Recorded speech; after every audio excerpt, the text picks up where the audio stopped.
So me and my girlfriend have been together for about a year now. It's been a big adjustment, but I think we've done well so far.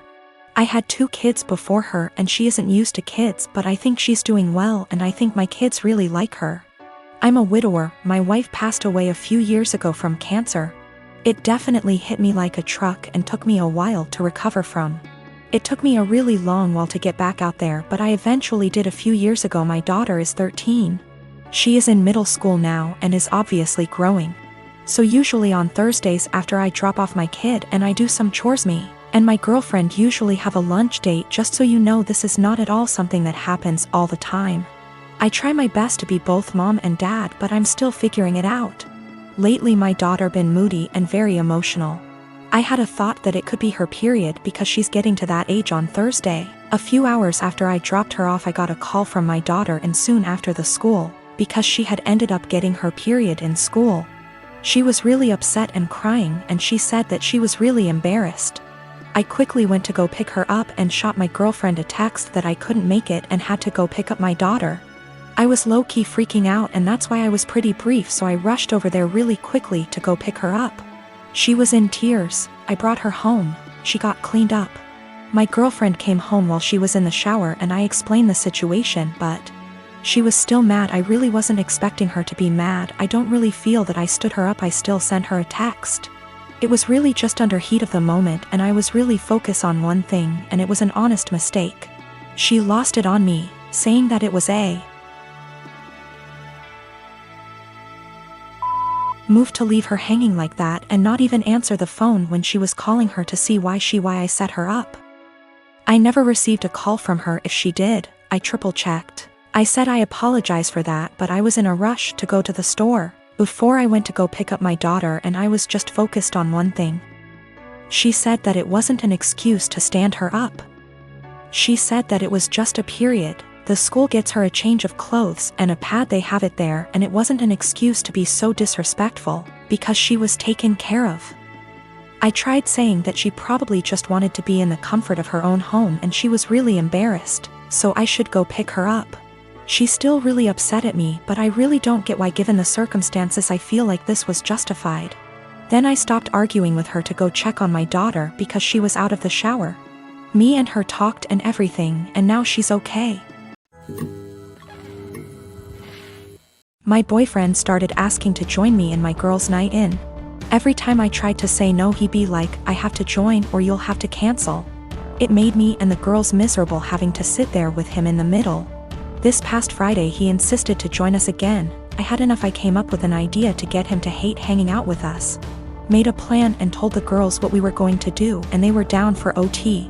The girls came and my boyfriend immediately sat with us and started ruining our conversations by steering them towards him / his work / his achievement. So here's what I did. I started bringing up gross / embarrassing subjects, and the girls were eating them up by talking about them in details.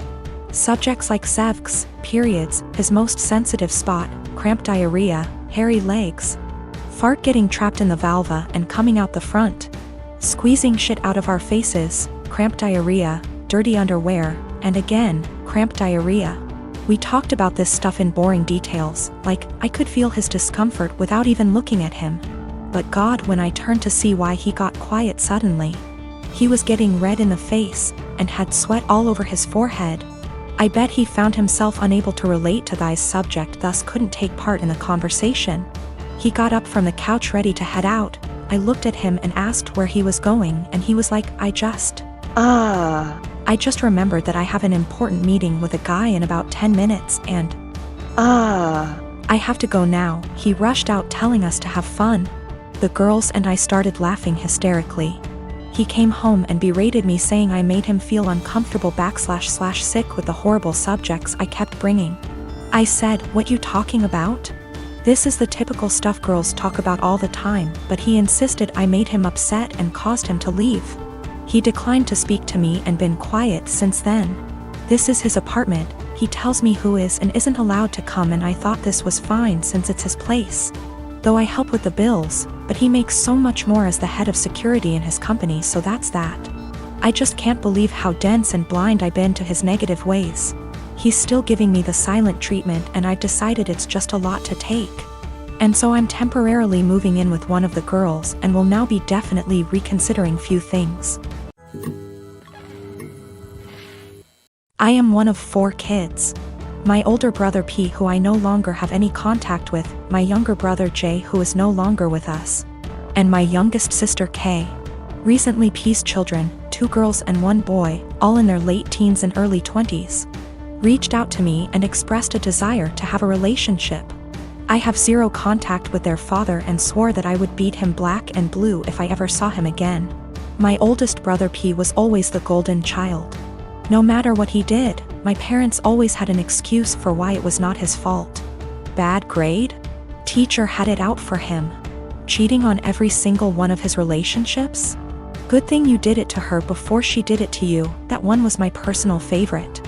He also used to torment Jay and I constantly when we were smaller than him, until in high school, when I hit a growth spurt and sprung up to about 6 feet 4 inches and 230 pounds worth of muscle.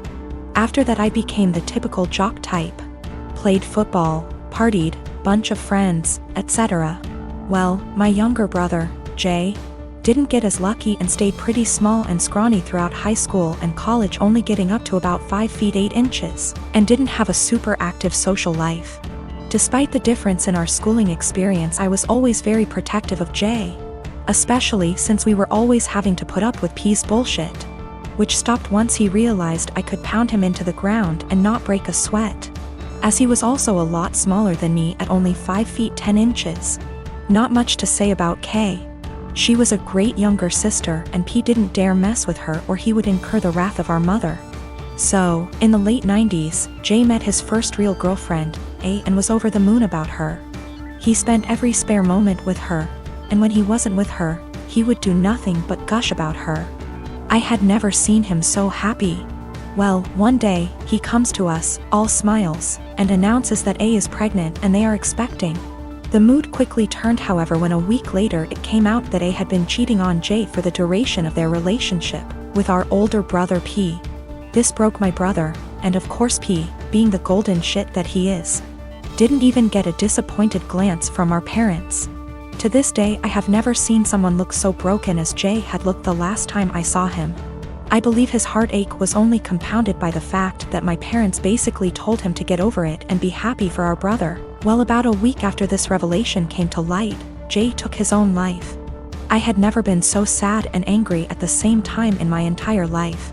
Sad that I would never see my brother again, and the pure rage of knowing that this was my brother and parents' fault. During the funeral, P walked in with A and I saw red. Thankfully I had other family there to stop me from doing anything stupid, but I told P that if I ever saw him again, I would kill him. Shortly after that, I cut contact with 90% of my family, with the exception of K and a cousin I had always been close with, because everyone except them wanted to make excuses for my parents and P. Even though my sister was just as crushed about Jay's death as I was and was angry for a long time. She and her then boyfriend, future husband, hit a financial rough patch after graduating college and were forced to move in with our parents. Due to unrelated drama at the time, they couldn't stay with me. So my sister stayed with them for several years, and over that time their relationship improved, and even though I wasn't thrilled at the time, I understood. She still doesn't really have a relationship with P, but is cordial if they meet. I don't blame her, because our parents did a lot for her and daughters love their cousins. So I didn't want to put her in that kind of position of choosing. I never had any kids, and truth be told, I never wanted any. I much preferred the role of the fun uncle. Kay met a great guy and had 2 daughters, who I absolutely adore.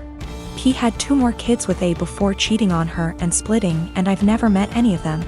My parents have tried to make contact a handful of times, but I always told them to kick rocks.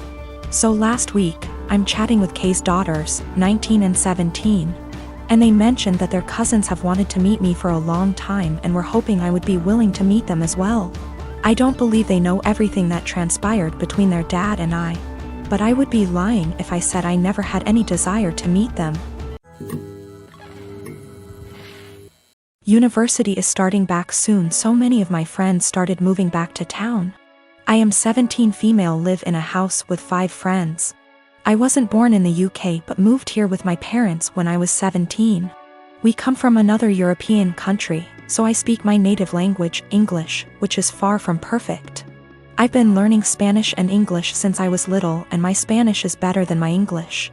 I don't have an obvious accent in English, people just assume that I am Canadian. We had a small party on Saturday and one friend brought his new girlfriend, Jess. Jess 20, and she's the reason why I am posting here. Jess made sure to let everyone know that she's a polyglot and speaks multiple languages. I was obviously impressed. I study modern languages, meaning that I'm learning Italian and German on top of Spanish. And obviously I asked what languages she speaks: Spanish, Japanese, Arabic, my native language, German, Korean, and French. I told her how impressed I was and carried on with my evening. I had a short phone call with my mom, whom I obviously speak to in my native tongue, and I went out of the house to talk to her. Jess was out in the garden and heard my conversation, and she corrected me on my pronunciation. I told her that she was in the wrong, and she insisted that she knows better. I didn't fancy getting into any arguments, so I ignored her and went back inside saying, whatever. Later, I bumped my head and swore loudly in Spanish. I tend to code switch a lot when drunk, and she corrected my pronunciation, which was funny because it was her who was incorrect. I ignored her again. A while later I wanted my friend, who is from Spain, to hand me something, but I forgot how it's called in English. So I said, hand me Spanish word, please, knowing my friend would understand.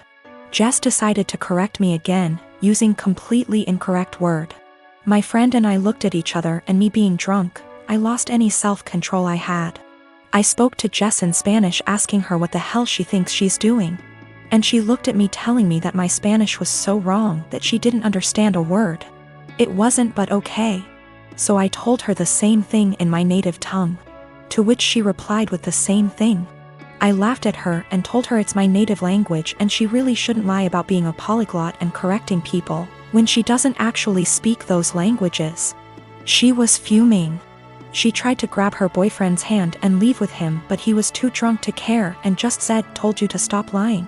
I don't know how she got my number, but she called me this morning screaming what an asshole I am to humiliate her like that, and if she knew I spoke the language, she wouldn't have corrected me.